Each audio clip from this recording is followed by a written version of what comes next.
Yan, naayos na nila yung mga crates, oh. Loading tayo, pagbilaw, oh. Yan, tapos na tayong mag-load para sa Pagbilao, Quezon. Yan, loading na sila. Pagbilao, Quezon. Ulit-ulit, practice lang yun, eh. Tatlong guys kumangga. O, kaway na ulit, Mar. Yun. Yan, Pagbilao loading. Pila. Yan, o, puno na, pero patuloy pa rin ang loading.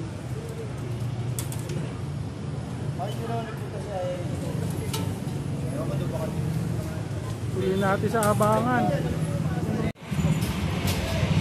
Pagbilao loading. Pila sila. Pati ibon. Malapit na sardinas.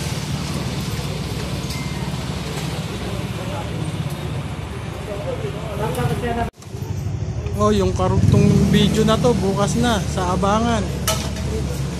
Happy flying. Bago rito sa GC natin. Okay, tuloy na lang natin sa abangan yung karugtong.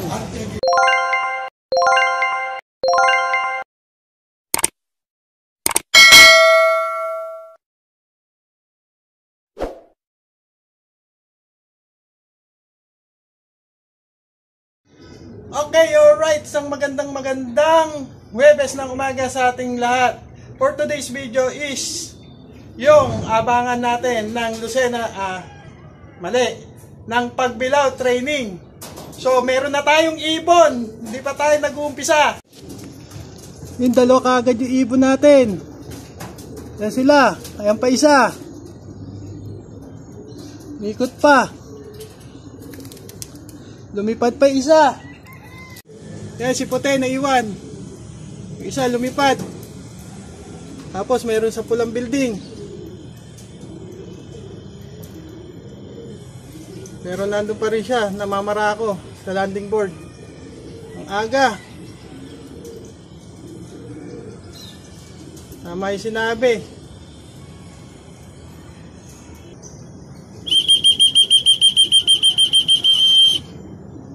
Ayan si Brown.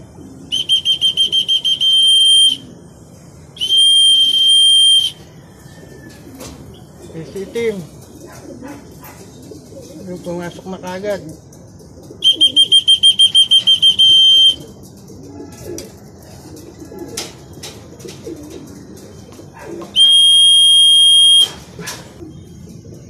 Yan, may nakidapo na naman sa atin. Walang kanino yan.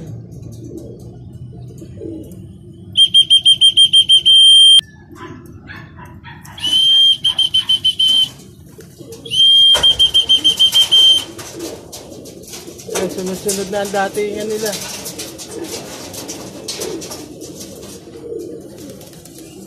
Maakyat pa.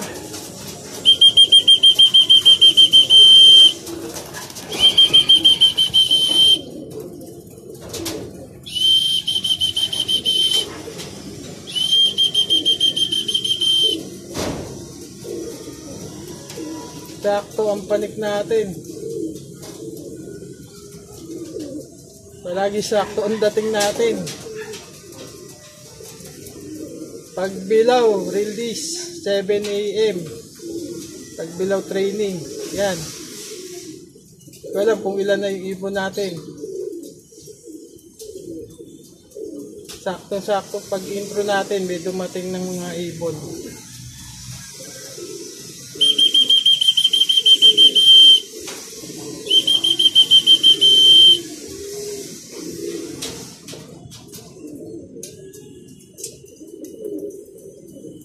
Saan ba binitaw?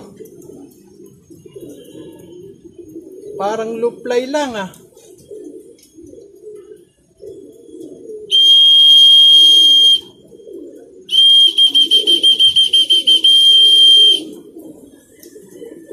Lakas pa mamara ko.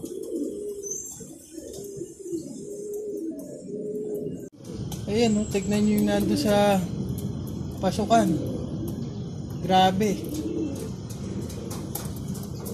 Grisel.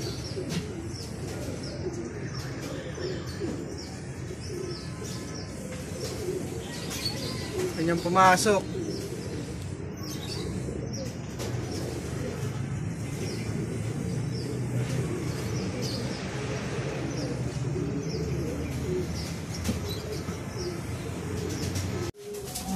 Yan, time check 8:33. Yan ang ating mga ibon. 1, 2, 3, 4, 5, 6, 7, 8, 9. So bali kulang pa tayo ng isa. Yan. Yan mga kabarangay, mag-ibon. Asok 840. Yan, ang ibon natin is still waiting tayo doon sa isang kulang natin. Yan sila. Nag-aantay na sila ng kanilang magic water. Pero pagpapahingayin muna natin sila bago natin sila painumin ng magic water nila. Yan. Pero meron akong napansin sa ilan sa mga ibon natin. Tara't alamin natin kung ano yung aking napansin na yon. Yan guys, napapansin nyo ba? Yan, medyo mata. Yan mga kabarangay, papansin nyo ba medyo magaan na yung mata? Sa aking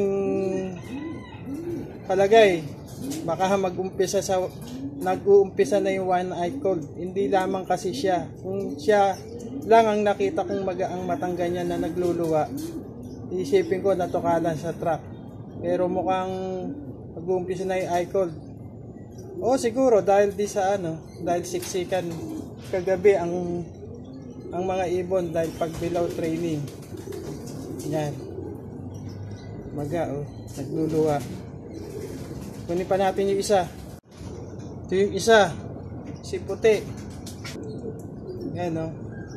Maga din yung mata ni puti at nagluluha din.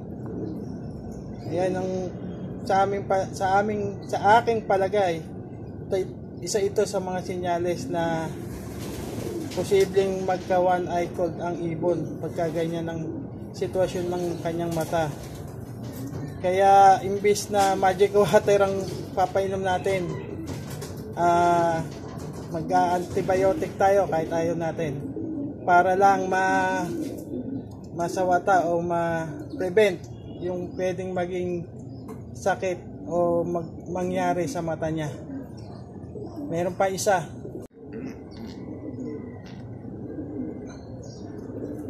Ayan yung isa mga kabarangay, nakikita nyo magadin at nagluluwa. Ito yung blue bar na babae na sumerga rin. Yan. Tingnan nyo. Maga ang mata niya. Kaya magpapainom tayo ng kahit Betrasin Gold lang para ma-prevent natin yung maaring maging one eye cold na nila. Okay. Antayin natin yung isang kulang natin. Yan. Pati si Sir Gaboy magadi ng mata. So sa 10 niload natin, 4 ang umuwing magaang mata na nagluluwa na posibleng maging one eye cold. Yan sila. Pero hindi sila nagpahuli. Umuwi pa rin sila kahit medyo malayo na ang training sa kabila ng kanilang mga iniindang karamdaman. Yan.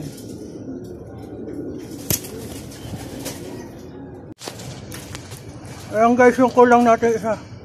Ayun, dumating na yung kulang natin isa guys. Ayan yung iniintay natin, yung puti ang ulo. May puti sa ulo na kulang natin. Halos magkasunod sila ng Grisel.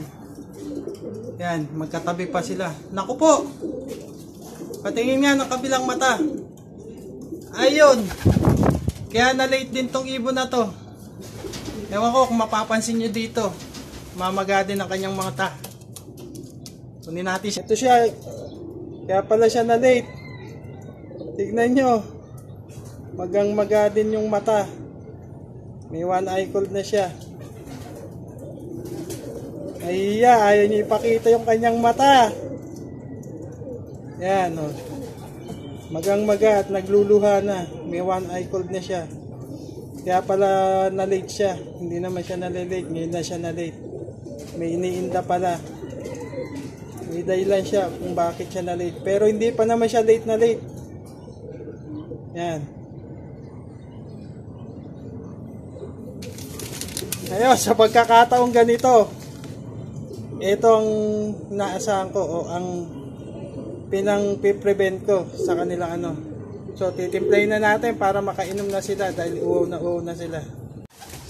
Yan guys, painumin na natin sila ng ating nilagay sa kanilang tubig dahil may mga magwa one eye cold sa mga dumating nating munting sundalo galing ng pagbilaw.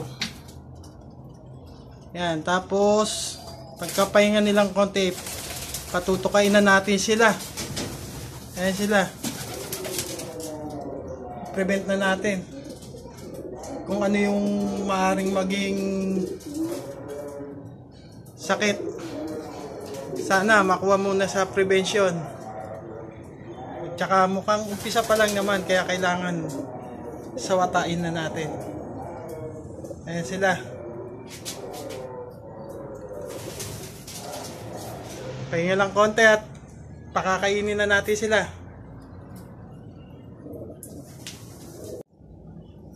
Yan mga kabarangay, as of 8:49:40. Yan, kumpleto na sila. Yan guys, as of 9:55 tapos na natin silang painom na natin sila ng ayan, yung tubig na may antiviral. Yan. Papahinga lang natin silang konti at pakakainin na natin sila. Sabi ng marami, maganda daw magpainom ng antiviral pagka wala pang kinain o wala pang butchi. Saktong-sakto, wala silang butchi kasi na ipagpag nila sa kanilang paglipad ngayon. Hindi ko inaasahan gano'n sila kabilis makukumpleto ngayon. Magpahingay natin konti at pakakainin na natin. Time check, 9:04:37. Bibigyan na natin sila ng kanilang patuka.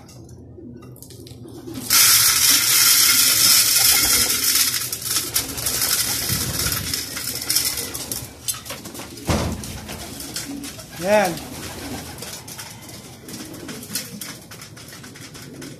Buti naman, kahit mayroon silang iniindang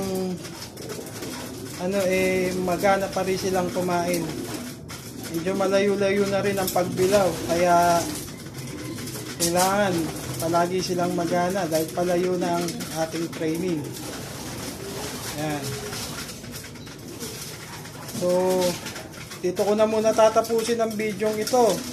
At kung nagustuhan mo ang aking video, don't forget to like, share, and comment.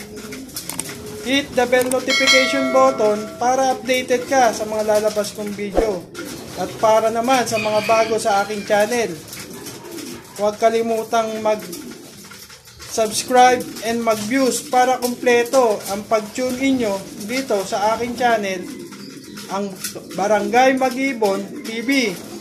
So, mga kabarangay at mga kalapatid, kita-kita tayo muli sa susunod na video. Happy flying! God bless! Ingat at kita-kits! See ya!